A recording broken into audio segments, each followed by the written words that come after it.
Hello everyone, welcome back to more AEW on TEW2020. We are here on the third week of June. We do have a title match coming up on Dynamite. But first, we got Dark and BTE to get through. Young Bucks do their intro. Yeah. Mayu Iwatani is backstage, and she's stretching when Garza Jr. approaches her. He gives a smile as he gets next to her, complimenting her appearance and saying that she would make a wonderful addition to the Rose Garden. Mayu declines the offer, but she thanks him for offering.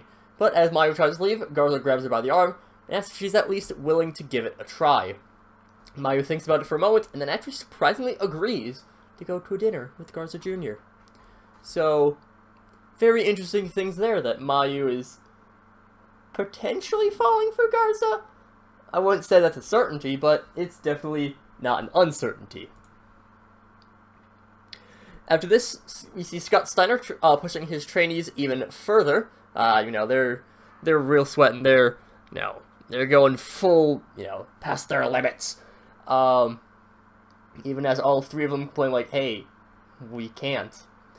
And Steiner is actually interrupted by Frederick Hurst arriving. Frederick Hurst, the former 8 of the Dark Order. Hurst offers to join Steiner's group, both as a trainee and as a mouthpiece for them. Steiner is offended by the implication that he's not a good enough mouthpiece and looks ready to attack Hurst, but Hurst does manage to run away before Steiner can get to him. Finally starting to do something with Frederick Hurst. He doesn't, he's someone who would be a fantastic manager in the future, because he does have, I think it's 89 charisma and 89 mic right now. He's insanely good with entertainment stuff, but he just isn't the best wrestler. He's not really going to be a star because he doesn't have the star quality, but again, star quality, not the biggest factor in determining things, but it can help out a little bit. But Frederick Hurst now feuding with Scott Steiner and Mentallo and Willpower. Dark itself starts off with Priscilla Kelly defeating Silesia Sparks. Then the Best Friends defeat Peter Avalon and Sunny Kiss. We also do have Tyler Klutz, otherwise known as Brad Maddox. He is a new ref on the roster. Then Sammy Guevara defeats Matt Sydal. The Revoluchas defeat Bad Influence. Kazarian was the weak link. Then, Gail Kim versus Killer Kelly. We promised this match last week, and Killer Kelly gets the surprise win using some underhanded tactics. And we are not going to do that gimmick change, because Killer Kelly revels in her victory, soaking in the fanfare of boos for a moment. She soon turns back to the ring in order to continue beating down Gail Kim when Serena Deeb rushes out. Killer Kelly is able to fight off Deeb, but Gail Kim does get back up quick enough to deliver some strikes to Killer Kelly. And Kelly's up against the ropes, but then Gail Kim's actually attacked by the Hit Squad to take her down. They also beat her down a little bit more, beat down Serena Deeb a little bit more. Killer Kelly smiles at the defeat of Gail Kim, promises that she will rise to the top of the women's division no matter what it takes. Brutality Inc. need and deserve all the gold. So Killer Kelly, okay, well, I mean, it's a good gimmick. Not the best pros and cons, but oh well, she is now on a warpath of destroying veterans. Notice we have an episode of The Waiting Room with Hikaru Shida as the guest. That's Britt Baker asks Shida about her loss to Tai Conti and what that means for her. She just says, well, what it means is that the Dark Order are wrestling with the wrong people. Pick to fight with the former AEW champion, they're going to pay. I've been the most dominant champion this division has seen thus far, and I'm going to prove that just because Kana has arrived doesn't mean that I am out of the picture. I need to keep fighting against all the odds, even the 2-on-1 odds that Conti and Jay are employing. Real quick, just boost up that storyline. Not too much. After this, Jungle Boy defeats Scorpio Sky. AJ Mendez defeats Danny Jordan. And to end off Dark, Garza Jr. defeats Ortiz.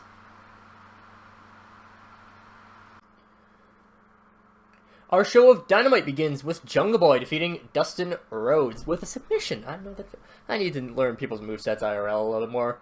It would help with the commentary a little bit.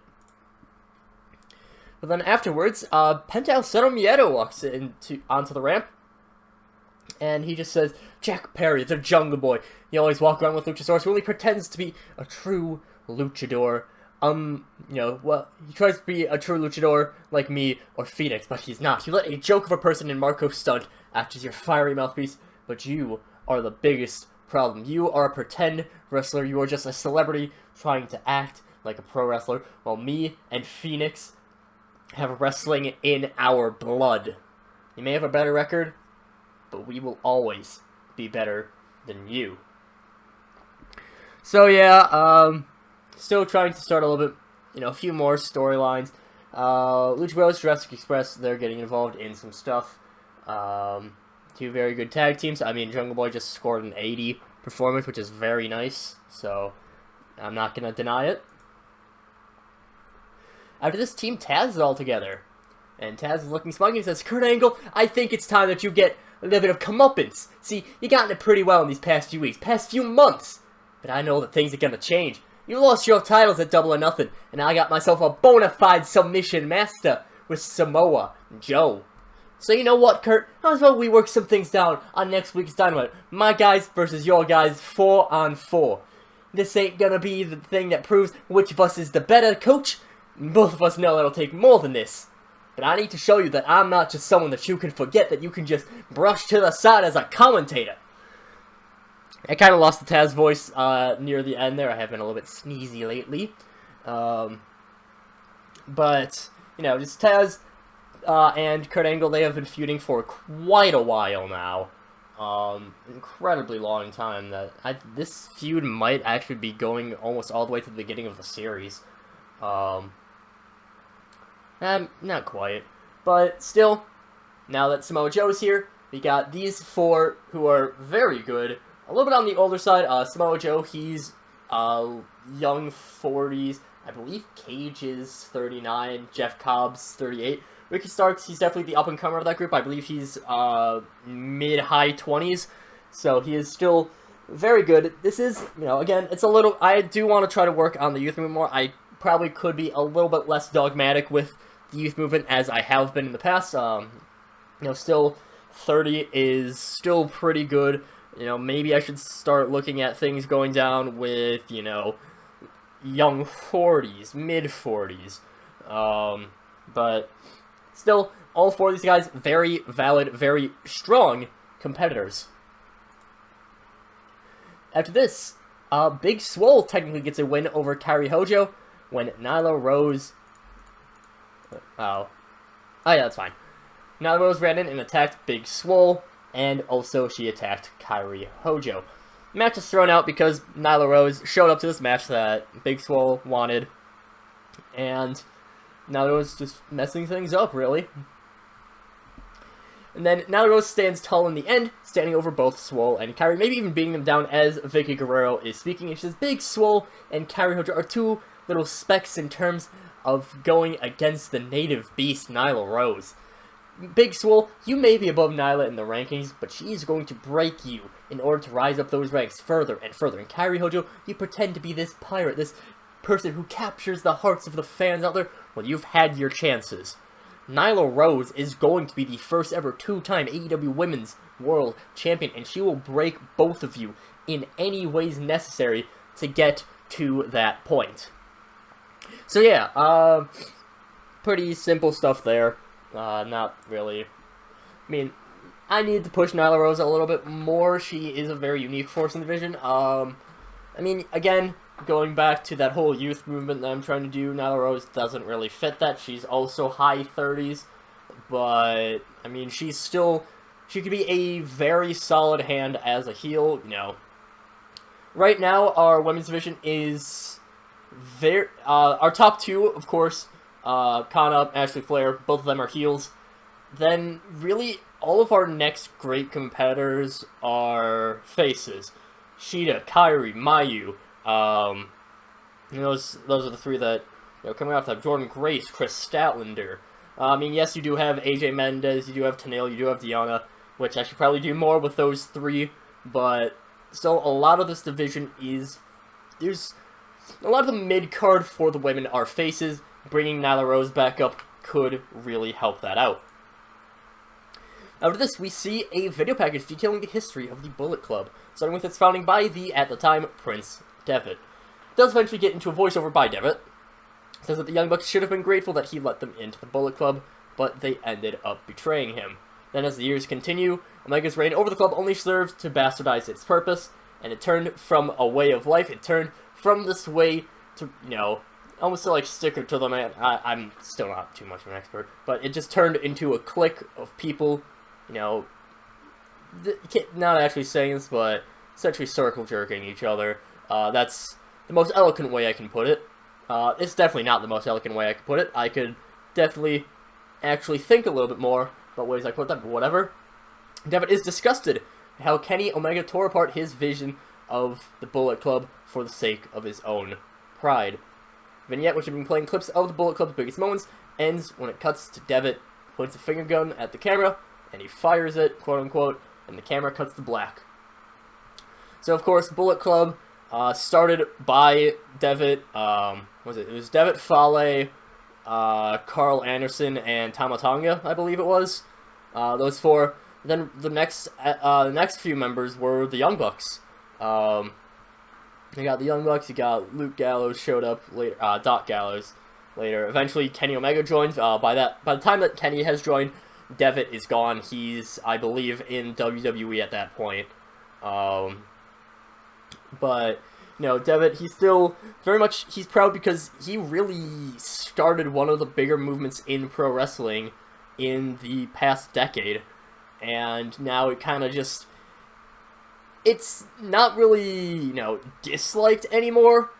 It's not disliked now, but, you look at the Elite, and a lot of times you'll see things like, oh, the Elite are just trying to get themselves over, which, personally, I think so as well. When I'm recording this, I'm in Kenny Omega's reign as AEW World Champion. In real life, that is, of course. And here we're in MJF's reign as World Champion. And, I don't know. The Elite, it definitely just seems more like a bunch of people who are like, hey, we're cooler than you. And they don't really do anything about that. Again, I'm not sure if that was the original purpose of the Bullet Club. Not really. I didn't get into wrestling until a few years after Bullet Club had formed.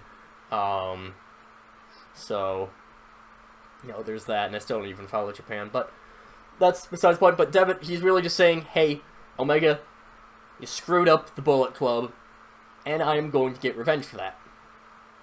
After this, Darby Allin defeats Jacob Fatu. Nice performance there. Then Ace Austin walks the ring, and he does look a little bit annoyed.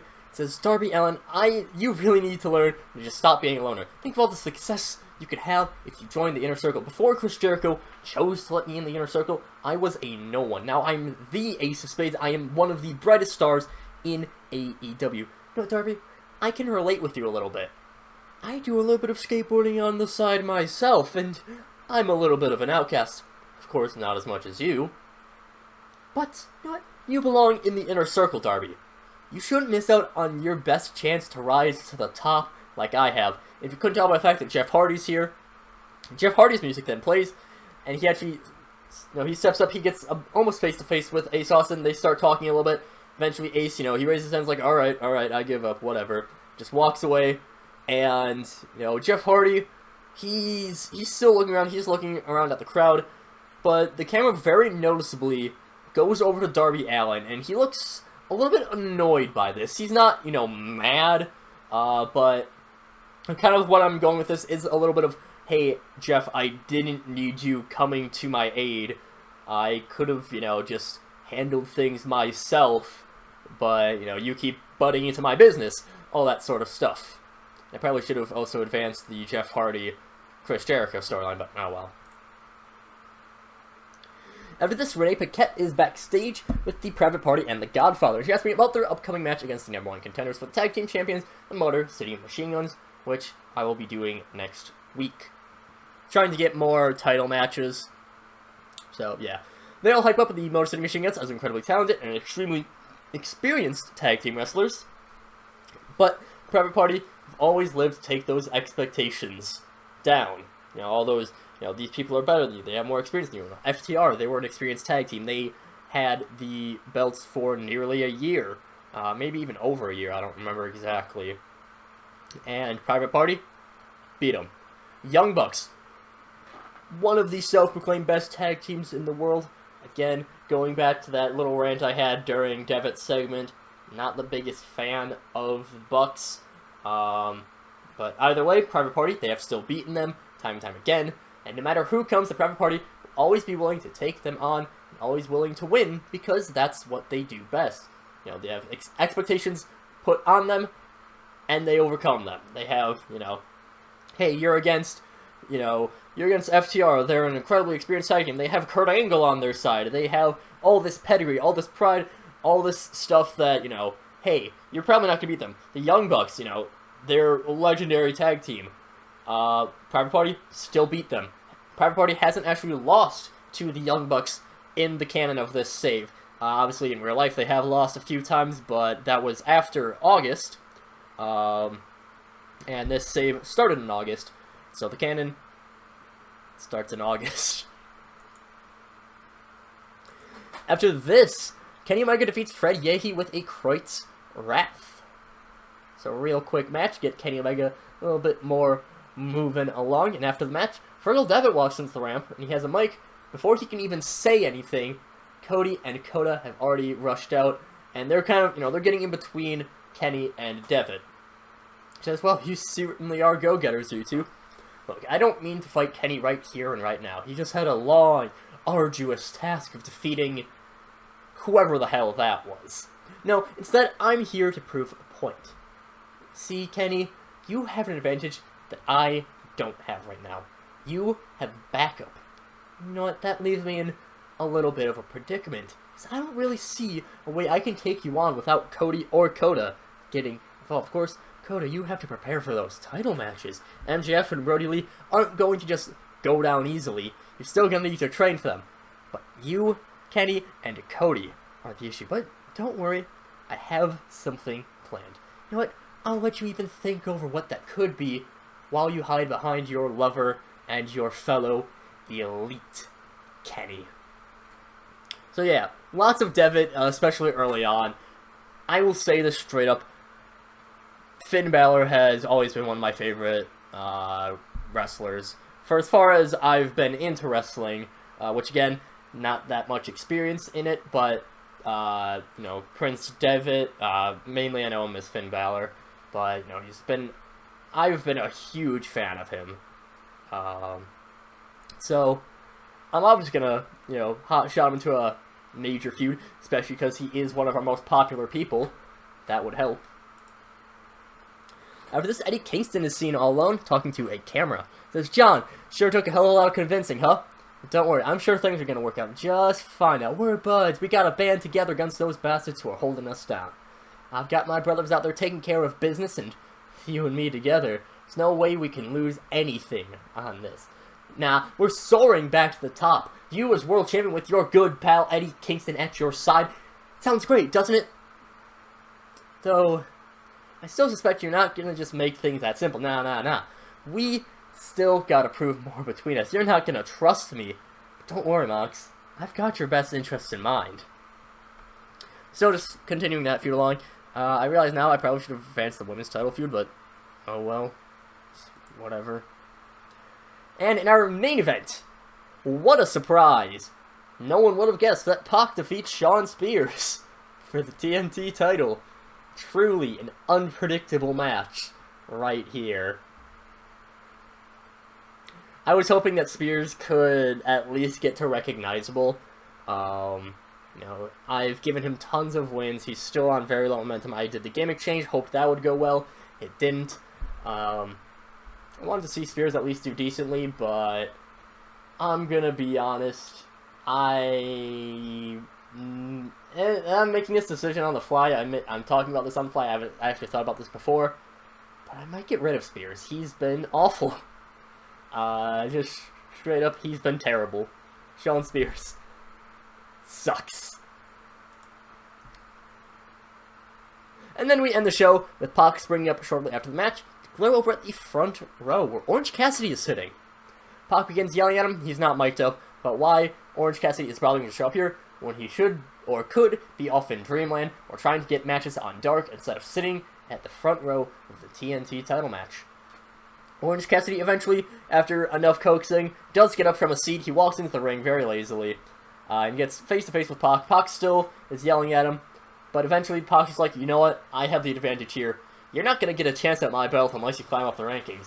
That's how Heyman wants it. And eventually the best friends do come out onto the stage, and they separate the two, but of course, shortly after the best friends show up, the Hit Squad show up, and Pac and Orange Cassidy stare each other down to end off our show. Not our best show, oh, how the hell did that get a 75? Alright, the main performance of the match goes to Darby Allin. Pac also had a very nice performance by himself, but obviously Spears sucks. But next week we have a tag team title match, and we also have 4v4 action. And we'll see how things go in that next episode. I know how to talk.